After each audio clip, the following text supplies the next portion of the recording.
Et je voulais commencer évidemment par une première question sur un chiffre, parce que le chiffre est imposant. On parle de 1,4 milliard de touristes dans le monde en 2018.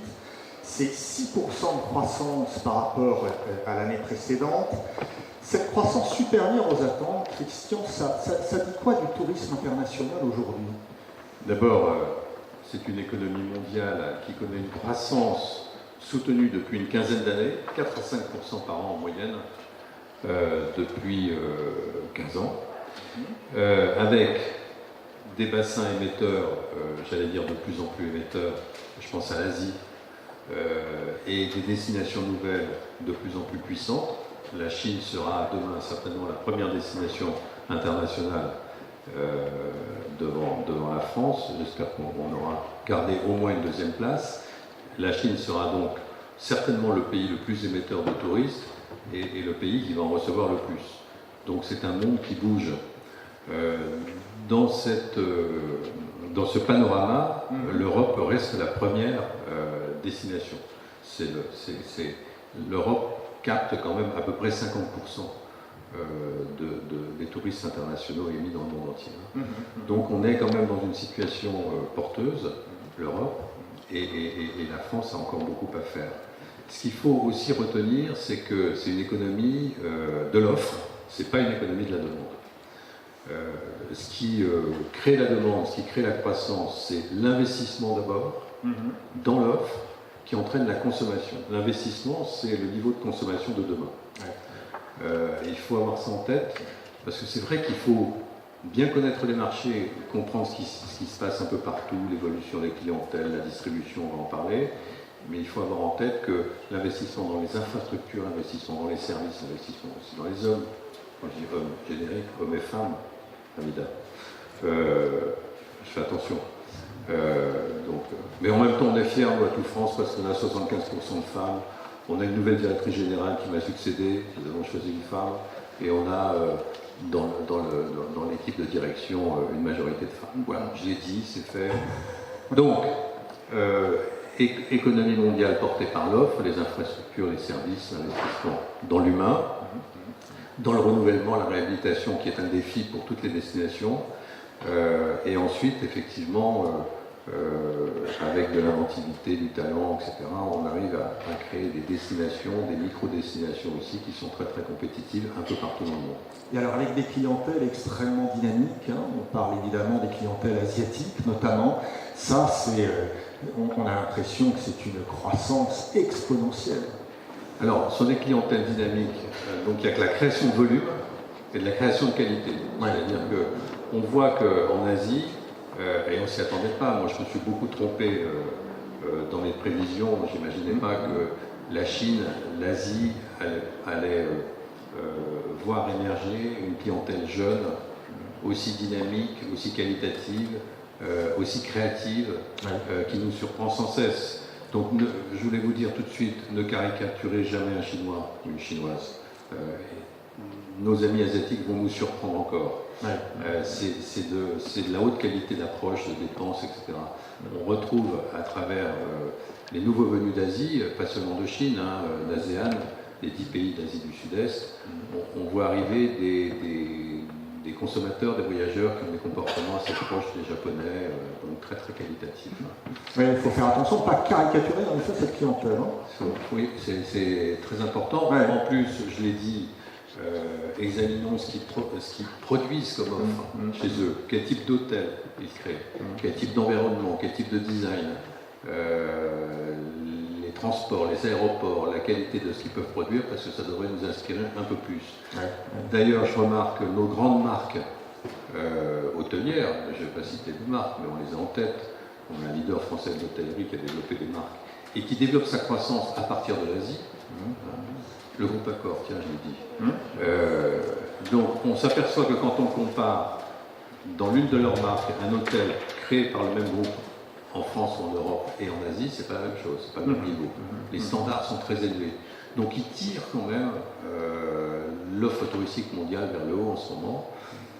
Mais on a aussi, et il faut le souligner, parce que je ne vais pas parler que de l'Asie, il faut noter que les marchés matures européens sont en pleine transformation. il ne faut pas les laisser de côté. D'abord, c'est de la proximité. C'est une très forte mutation de ces marchés avec l'apparition de niches, de tourisme spécialisé, de tour opérateurs et d'agents de voyage de niche, en particulier sur le marché allemand qui nous a surpris ces dernières années. L'Allemagne devient une destination concurrente de la France aussi, au passage. Quand on disait à des Français, l'Allemagne deviendra une grande destination touristique, ils disent bon, mais comment? Bon, mais oui, l'Allemagne est une grande destination touristique. Ils nous prennent des parts de marché d'ailleurs aux Pays-Bas et sur d'autres marchés. Et sur le marché émetteur allemand, et c'est aussi pour ça qu'en France on est en croissance sur le marché en ce moment, il y a des niches qui apparaissent et une clientèle jeune aussi, assez sophistiquée dans sa consommation, demandeuse d'art de vivre, de qualité de vie, d'économie circulaire, de produits du terroir, etc., de slow tourisme.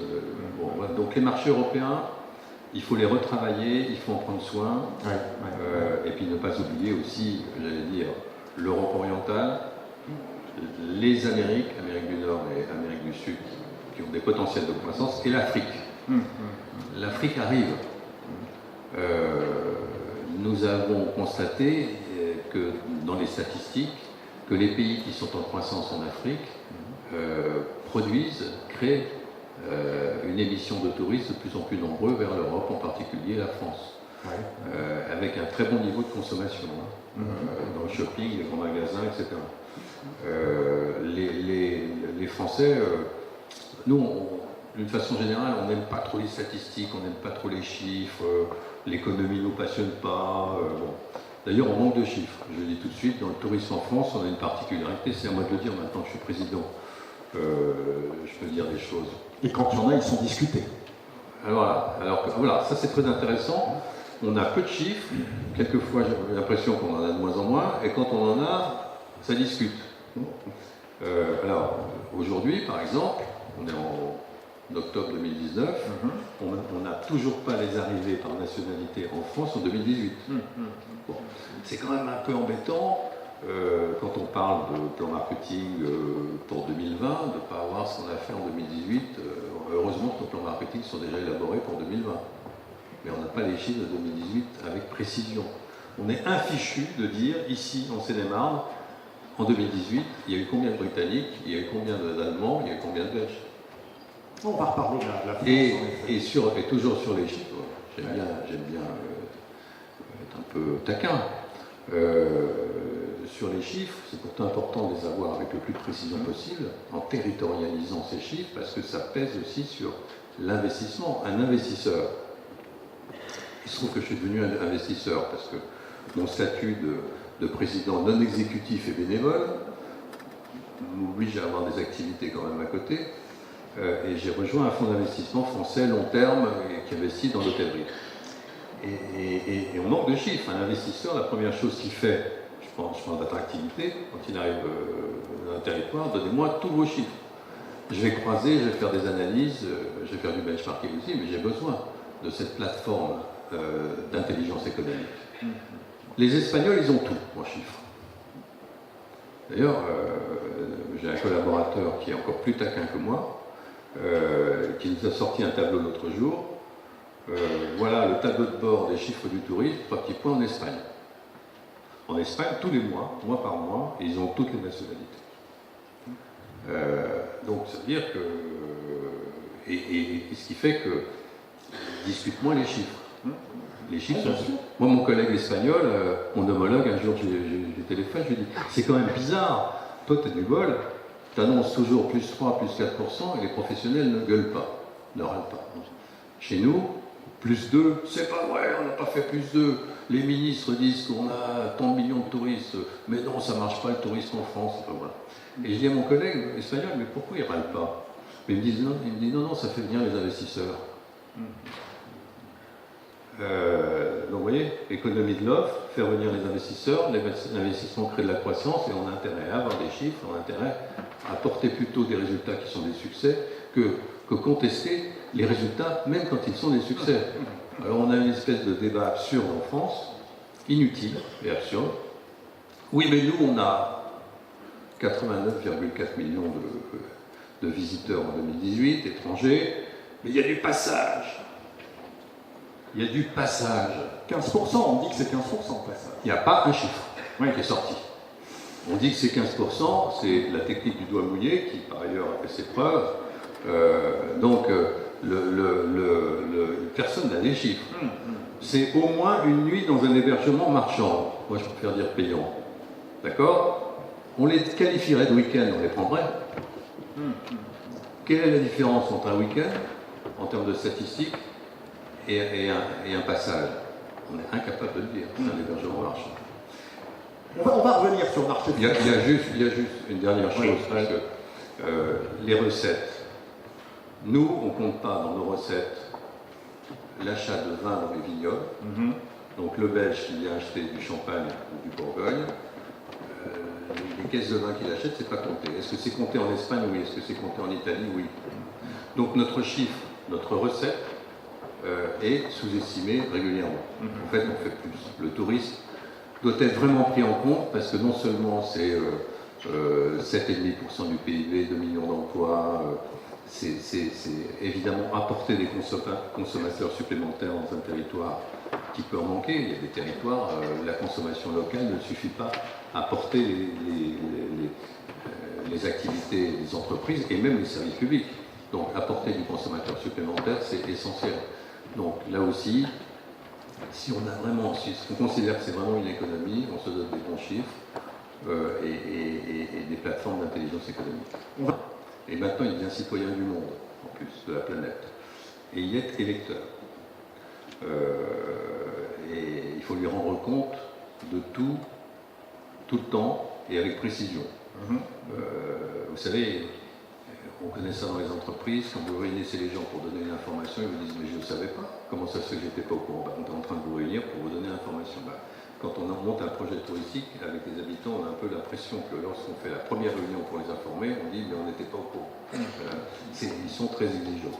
Et puis un troisième larron, si je puis dire, qui nous pose un problème sérieux, c'est l'employé, parce que lui, il a disparu.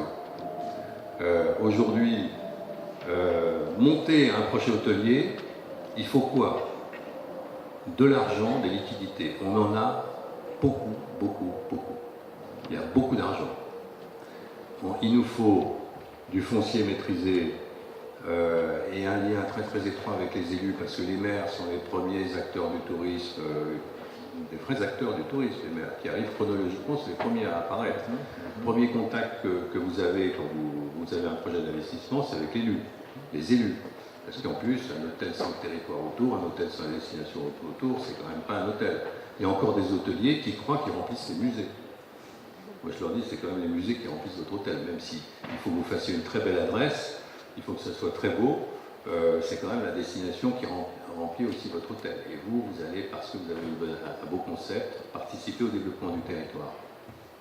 Donc quand on arrive, la difficulté, c'est quand on a un projet, on a de l'argent. On arrive à avoir du foncier, on espère que le foncier est maîtrisé. On a des acteurs locaux qui sont mobilisés. Et là, on dit, où est l'exploitant? Ah, lui, il y a un exploitant, ou elle a un exploitant hôtelier. Et lui, il dit, moi j'ai une difficulté, c'est que je ne trouve pas d'employé. Or, évidemment, l'employé, c'est lui qui fabrique le service au quotidien, c'est lui qui va satisfaire le client. 100 000 emplois, au moins, dans l'hôtellerie-restauration qui ne trouve pas preneur. Donc on dit, c'est l'économie de l'offre, on dit la chose la plus importante c'est développer une offre, on y reviendra, qualité, etc. Mais si on n'a pas les employés, dans une industrie de service, c'est quand même un peu compliqué. Donc il y a la priorité des priorités pour tout gouvernement, je n'arrête pas de leur dire, je leur fais des fiches, je leur fais des notes, etc. L'employé, les emplois. Et alors, est-ce qu'on a cette difficulté ailleurs? En Europe, oui. Ailleurs, non. En Asie, non. Il n'y a pas cette difficulté. En tout cas, le surtourisme, puisqu'on revient à cette question. Bonne question. C'est vraiment une menace aujourd'hui? Alors, le surtourisme, c'est comme dans tout, hein, s'accompagne de surmédiatisation du surtourisme. Ouais. Donc, il y a le surtourisme à traiter et la surmédiatisation aussi. Alors, nous, on a préparé un discours là-dessus, puisqu'il faut pouvoir s'adresser, prendre les choses à bras-le-corps. Premièrement, il y a des sites de nature très très différentes. Il y a les cœurs de ville, les grands cœurs de sites du patrimoine bâti. Typiquement, c'est ici, enfin, dans la région, c'est Paris. Et Paris, il faut avoir en tête que 80% des primo-visiteurs en France viennent à Paris et sur les bords de la Seine. Vous ne pouvez pas dire à quelqu'un qui visite la France la première fois, toi tu vas commencer par le Cantal.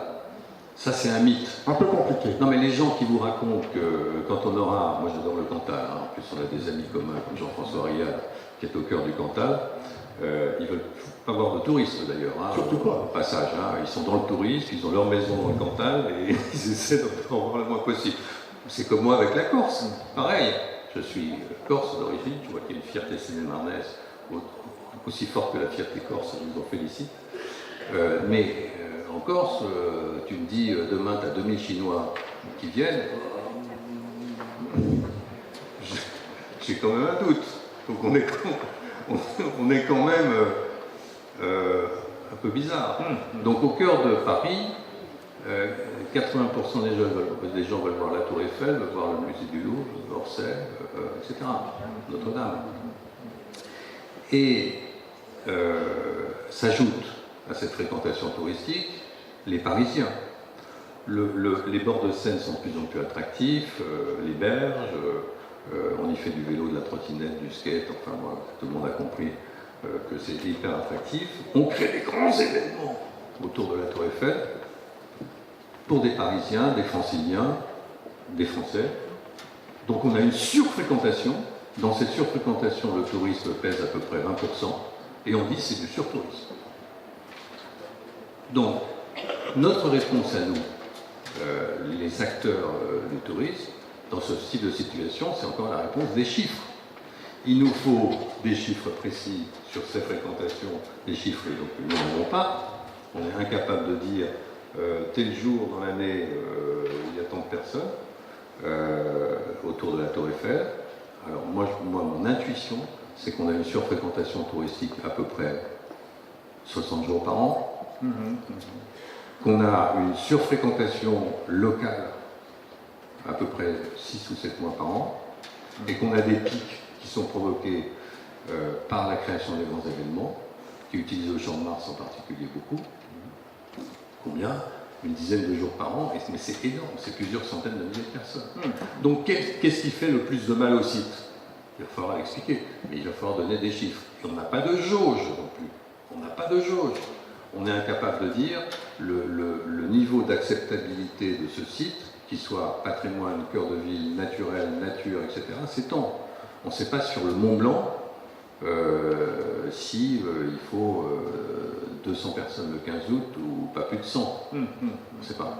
Donc il va falloir qu'à l'échelle, enfin, au niveau de l'Organisation mondiale du tourisme, moi je plaide pour ça, je leur ai dit, il faut qu'on s'entende tous sur une manière de compter, d'avoir des jauges et de compter vraiment ce qui se passe sur tous ces sites, parce que c'est aussi un ressenti.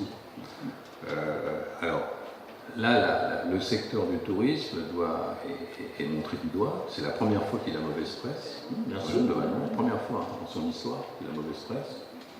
Il faut qu'il participe, il s'entende, qu'il soit conscient qu'il a des responsabilités aussi, mais que le secteur du tourisme, c'est assez vaste. Et quand on définit les acteurs du secteur du tourisme, c'est les habitants autant que les, bien sûr, s'ils décident de développer tel type de commerce, ça va attirer tel type de touristes, les élus, les agences de voyage, les hôteliers, tout le secteur du tourisme proprement dit, et le voyageur lui-même, et le voyageur lui-même qui est concerné. Ouais, et puis il est accusé de favoriser le réchauffement climatique. On dit que le tourisme en général, c'est 8% des émissions de CO2 dans le monde. Et puis il y a la question des bateaux. Ouais. Moi j'ai pris la parole cet été, j'ai signé une tribune en disant les bateaux, les croisières, c'est très bien. Ça rapporte tant. Mais les grands bateaux qui sont des immeubles flottants, qui envoient des fumées nocives, etc., c'est peut-être moins bien. Là j'ai reçu des lettres. Normal. Donc il faut qu'on se confronte, il faut qu'on débatte, et il faut qu'on grandisse. Il faut qu'on déroule un peu, qu'on accélère un peu. Christian, un chiffre, on va revenir sur le marché français. Jean-Yves Le Drian, le ministre des Affaires étrangères, a un peu douché les essoirs il y a quelques jours sur les fameux 100 millions de touristes qui étaient l'objectif de 2020. On n'y sera pas, dit-il. En 2019, on se rapproche des 90 millions de visiteurs. C'est un échec ou pas de ne pas atteindre ces 100 millions de touristes? D'abord, non, c'est pas un échec. Moi, je pense qu'il faut essayer de passer du statut de leader au statut de référence. C'est-à-dire qu'au fond, il faut qu'on soit une destination, un pays référence. Mais référence, comme on parle d'un tourisme territorialisé, référence dans le no-tourisme, référence dans la culture, référence dans le tourisme d'affaires, il faut qu'on fasse référence. Donc on aille vraiment vers la qualité. Alors pourquoi si je dis que c'est pas un échec? D'abord parce que, au fond, l'opinion aujourd'hui nous dit, on avait compris votre commande politique de 100 millions, on avait adhéré, la presse aussi avait adhéré, tout ça. Maintenant, votre histoire de 100 millions, c'est moins important que les recettes. Le volume est moins important que les recettes. Ayez une stratégie de valeur et arrêtez avec votre stratégie de volume. Bon, les techniciens qui sont ici dans la salle savent que dans l'hôtellerie, faire un revenu moyen par chambre disponible sans avoir un taux d'occupation, ça ne marche pas. Il faudra forcément du volume. Mais il vaut mieux répartir le volume il faut mieux répartir le volume dans l'espace. C'est pas un échec parce que on a eu une croissance quand même. C'est-à-dire que quand on dit on va essayer d'atteindre 100 millions, votre objectif c'est de 100 millions, si on les atteint pas, on se dit donc on a baissé. Mais non, on a eu une croissance. On a eu plus de 6% en 2018, c'est énorme. Et 2019, malgré nos amis les Gilets jaunes, qui nous aident à réduire le surtourisme, il ne faut pas le rendre hommage. Il y a quand même une solution toute trouvée. Voilà, ça a un effet dévastateur sur les flux touristiques. Donc malgré les Gilets jaunes, les crises sociales, les problèmes, etc., on a encore une croissance en 2019. Donc 100 millions, non, mais croissance, oui. Et surtout, on a une croissance des recettes. Et ça, c'est très très bien. Oui, parce qu'on est en retard quand même au niveau des recettes. Alors, tu as beau dire en effet que les chiffres se discutent, on dit quand même qu'on est troisième en termes de recettes. Il y a quand même là un véritable enjeu. Comment améliorer les recettes? Alors, quand on a raison de dire on n'est que troisième en recettes, c'est pas contestable. On a raison de dire l'Espagne est devant nous, c'est pas contestable. Mais il faut expliquer pourquoi. Et là, vous avez déjà les réponses en termes de politique. La France est un pays qui surperforme pour une partie de son territoire, typiquement les grandes villes, les métropoles et les grands sites et certains spots du littoral ou de la montagne, qu'on connaît bien, et sous-performe doublement par rapport au potentiel des régions, de certaines régions, nature, culture, etc., art de vivre, et par rapport au potentiel marché. Ça fait quand même, pour être précis, ça fait quand même juste 20 ans qu'on sous-performe dans le Massif central. Le Massif central, on devrait, avec ce qu'on a comme potentiel, on devrait faire beaucoup mieux. Mais est-ce qu'on a l'accessibilité suffisante? Est-ce qu'on a fait les investissements suffisants? On est quand même un pays qui cloisonne. Quand on crée le musée Soulages à Rodez, on a oublié de faire les hôtels. C'est quand même embêtant. Donc, quand on fait le Louvre à Lens, moi je me souviens, j'y étais, on vient voir après l'ouverture. Bon, maintenant, Christian, il faut que tu nous aides pour les hôtels. Ah bah, c'est un peu trop tard parce que le marché s'est habitué à ce que lorsqu'on visite le Louvre-Lens, on va dormir à Reims ou à Lille. On est quand même un pays qui a une marque mondiale qui s'appelle Val-de-Loire, où il y en a deux, par exemple Val-de-Loire et Champagne, et on ferme des hôtels dans le Val-de-Loire. Pourquoi? Parce que le marché mondial en croissance, en particulier venant de l'Asie, s'est habitué à ce que ce soit du Paris plus. Donc quand tu ouvres un hôtel à Paris, tu es content d'avoir Val-de-Loire, parce que ça remplit ton hôtel.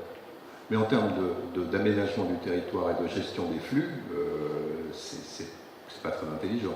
Donc au fond, on a de telles marges de progrès, vous voyez. C'est pourtant pas l'heure. J'étais en train de penser à un pote qui est dans le Périgord. Parce qu'on parlait de ça hier, il est dans le Périgord, je dis dans le Maghreb. T'as pensé au Maghreb, c'est bien. Donc, bon, il vaut mieux faire celle-ci que d'autres. Hein. C'est ça les gens du tourisme. J'ai une petite dimension, ceux qui connaissent mon parcours, j'ai une petite dimension chiracienne, bon, bien connue, donc c'est aussi un hommage. Voilà. Alors les marges de progrès. Marge de progrès. Énorme partout. Mais ça passe par l'investissement, ça passe par le développement territorial, le développement des destinations. Et il faut faire un effort collectif, parce qu'on est obligé d'être collectif dans le tourisme, sinon rien ne se passe. Il faut investir, ça c'est toujours un de tes slogans, c'est un point fort pour toi, il faut investir, mais est-ce que ça ne va pas à l'encontre de la préservation justement du cadre naturel, qui est aujourd'hui un souci premier pour beaucoup? Non, parce que je pense que il y a 1000 façons de financer. Il y a 1000 façons de faire de la finance, il y a 1000 façons de faire de l'investissement. On a des investissements aujourd'hui doublement vertueux économiquement, création d'emplois c'est déjà pas mal, hein. Mais maintenant il faut être éthique, il faut être dans l'éco-construction, et l'investissement peut l'être, et doit l'être, et il commence à l'être. On voit des réalisations qui sont des alliés objectifs, des investissements qui sont des alliés objectifs de l'écologie et de l'environnement. Si vous laissez, si vous n'avez aucun aménagement, vous avez des dégradations qui peuvent se produire. La nature, si on la laisse faire, elle n'est pas toujours une alliée. Elle peut se retourner contre elle-même aussi. Donc il faut vraiment faire les choses très bien, bien équilibrées dans le territoire, de grande qualité, et on voit bien que tout le monde y travaille, hein. Les investisseurs, les architectes, les exploitants. On est aujourd'hui RSE, on est Etifinance, moi qui suis dans ce domaine-là maintenant, on est accompagné pour que non seulement on soit bien noté au niveau de la finance, la rigueur, etc. Bon, on a l'autorité des marchés financiers au-dessus de nous, mais en plus qu'on soit Etifinance, éco-construction, RSE, etc. Voilà. Mais il ne peut pas y avoir, le tourisme c'est d'abord politique, c'est un acte politique. C'est un choix de développement précis, qui dit votre histoire, qui dit votre identité. Et il y a un mot qui est magnifique, c'est le mot destination, parce qu'on le prend toujours que dans un sens, le mot destination. Mais il y a aussi, quelle est la destinée de notre territoire? Quelle destination on lui donne à ce territoire? Où on veut aller en termes d'aménagement? C'est aussi important de le prendre comme ça. En tout cas, investir, donc investir éthiquement, tu disais aussi travailler davantage les clientèles européennes, ça aussi ça doit être un objectif. Agir sur la satisfaction. C'est vrai que la France a souvent été critiquée sur le niveau de satisfaction, le niveau de service. Où est-ce qu'on en est Alors, il y a dans ce domaine-là? Il y a un classement qui n'est pas très commenté en France, parce qu'il nous place très très bien, et la France n'aime pas commenter, les Français n'aiment pas commenter ce qui est bien. C'est notre côté. On est intelligent parce qu'on critique. Donc, voilà, c'est comme ça. La compétitivité internationale a été mesurée par le World Economic Forum. Et on est deuxième, juste derrière l'Espagne. On était 7e il y a 5 ans. On est deuxième. Donc on a fait un saut énorme. Que mesure la compétitivité? Alors la compétitivité, ce n'est pas les résultats économiques de la fréquentation touristique. La compétitivité, ça mesure les politiques publiques et privées liées dans le tourisme. Alors c'est à la fois la culture, les transports, les aménagements, voilà, les politiques du tourisme, etc. Là où on est très très très fort, nous, c'est évidemment la culture. C'est les efforts qui sont faits dans la gastronomie, Amida a raison de souligner, la gastronomie, le no-tourisme, la révélation de nos identités, la réhabilitation du patrimoine, les messages qu'on envoie au monde entier. Là où on a une pointe de faiblesse, tu as raison de le dire, rapport qualité-prix. Ça revient régulièrement. Ça nous met en difficulté auprès d'une clientèle de voyageurs qui est au cœur de la stratégie de l'Atout France. C'est les jeunes de 18 à 35 ans que les gens du marketing ont appelé les millennials. Ça fait vendre des études. Ou la génération Y. Le problème des millennials, c'est que moi je me suis trompé 2 fois avec les millennials. Quelqu'un qui se trompe régulièrement, et comme je le dis, on pardonne, et comme on pardonne, je reste. C'est une technique aussi. Donc, je m'étais dit, les jeunes sont attirés par la France, mais après ils sont déçus. On fait une étude qui montre le contraire. Ils ne sont pas très attirés par la France, et après ils sont satisfaits. Donc, comme quoi, il faut aussi faire des études. Donc notre question sur le rapport qualité-prix, elle est particulièrement sensible chez eux, et on n'a pas d'offre d'hébergement suffisamment glamour, donc il faut bouger un petit peu les auberges de jeunesse, les hôtels, les concepts hôteliers pour ces jeunes, et c'est l'un des points sensibles de notre destination. Hein. Ces rapports qualité-prix, en compétitivité, on a progressé incroyablement, on est deuxième, encore une fois. On talonne l'Espagne, qui a ses propres problèmes, hein, on va parler d'Espagne, et qui sait très bien quels sont ses problèmes. Voilà, on a à bouger. Investir, travailler le rapport qualité-prix, travailler la clientèle européenne, on parle aussi, parmi les défauts de ce tourisme français, d'un tourisme très concentré, évidemment, sur quelques territoires, quelques régions. Là aussi, il y a des efforts à faire. Il faut qu'on réhabilite des stations littorales, des stations de sport d'hiver, il faut qu'on rénove. On ne peut pas créer du neuf alors qu'on n'a pas rénové la station à côté. On ne peut pas trouver des nouveaux concepts si on n'est pas entré dans la question de la réhabilitation, parce qu'on ne peut pas vouloir faire du développement durable si on ne réhabilite pas. L'économie du paysage, l'énergie passe par le réinvestissement. Donc il faut qu'on fasse un effort, et je plaide pour une politique très très offensive. Le tourisme est vertueux. Hein. Le tourisme, c'est un média très puissant. C'est certainement le média le plus puissant du monde, parce que quand j'ai commencé dans ce métier il y a très longtemps, on me disait « Tu sais, attention, un client, il parle à 10 personnes. » Aujourd'hui, un visiteur, un voyageur, en moyenne, dans le monde, il parle à 1000 personnes. Les Chinois davantage.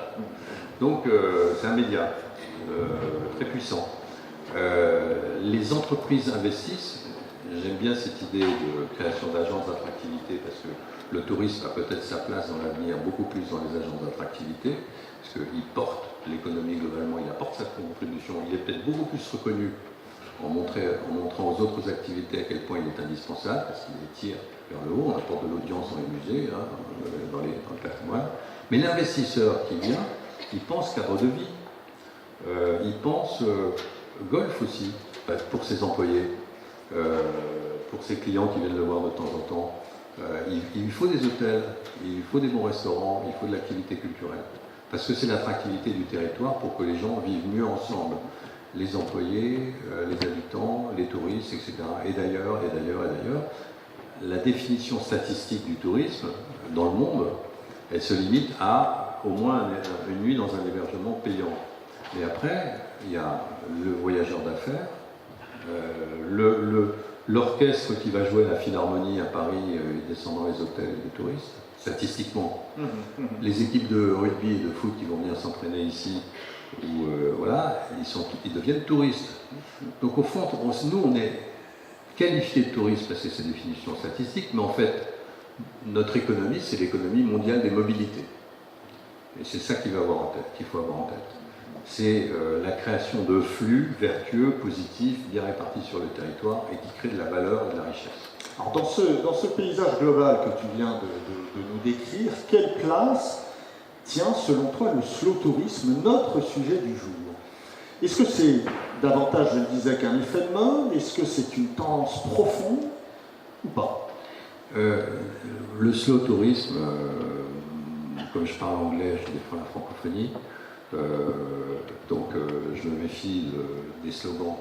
Il y a derrière encore un coup des grandes agences marketing.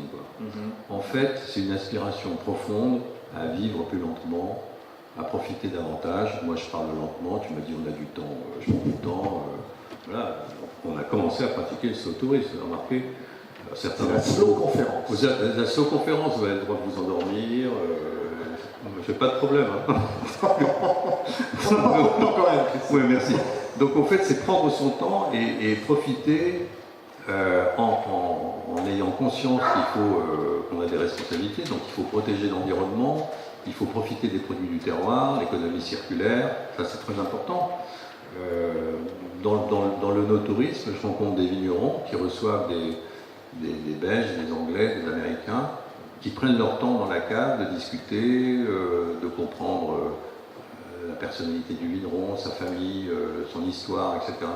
Donc au fond, c'est prendre le temps au lieu de manière un peu frénétique de faire des circuits, des itinéraires où il faut essayer de tout voir, de rien manquer, etc. On va profiter en approfondissant aussi les relations avec les gens qu'on rencontre. Mais c'est un vrai potentiel. Là, il y a matière à travailler, à améliorer la satisfaction, à améliorer, pourquoi pas, les recettes, parce qu'on va voir que c'est un tourisme rentable, on en parlera plus longuement. C'est un tourisme rentable si on développe des services. C'est-à-dire que les gens qui font la randonnée, par exemple la randonnée en montagne, ils constatent qu'on peut faire la randonnée partout. Il suffit de bien marcher, et tout le monde peut bien marcher pour faire la randonnée. Sauf que pour le territoire, si on n'a pas développé les services le long des sentiers, moi je me suis fait mal un jour, je suis allé voir les Suisses.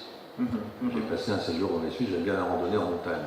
Je vais voir nos amis suisses, ils m'ont aperçu qu'ils développaient des services tout le temps. À 3000 mètres, il y avait des restaurants d'altitude, le long ils s'étaient débrouillés pour que vous ayez l'occasion de dépenser votre argent et d'être très heureux. Donc j'attire l'attention sur qui dit vélo, dit randonnée à pied, dit etc. Dit slow tourisme, dit création de valeur potentielle si on crée des services. Il faut faire attention à ça. Attention, les véloroutes en France, je dis, c'est l'occasion, on est en train de les construire, c'est un axe majeur de développement pour la France, c'est une opportunité, on est très attendu parce qu'on a pris un peu de retard. Et c'est un sujet qui me plaît beaucoup. Là aussi, je suis allé faire des tests moi-même. Je me suis aperçu qu'on développait pas suffisamment de services. Réparation de vélo, location, petites auberges, petites restaurations rapides, etc. Apporter des guides, voilà, les gens qui peuvent accompagner, raconter des histoires, des stops, des étapes. Voilà. C'est très important de comprendre ça. En fait, c'est de l'économie de l'offre. Donc, avec un peu de talent, avec un peu d'esprit de rupture, vous inventez des choses qui créent de la valeur. Donc, il y aura des slow-touristes réussis, il y aura des slow-touristes ratés. Et c'est l'offre qui détermine. Ça, c'est le premier message fort, je pense, de la journée. C'est le slow-tourisme, oui, à condition de créer du service autour.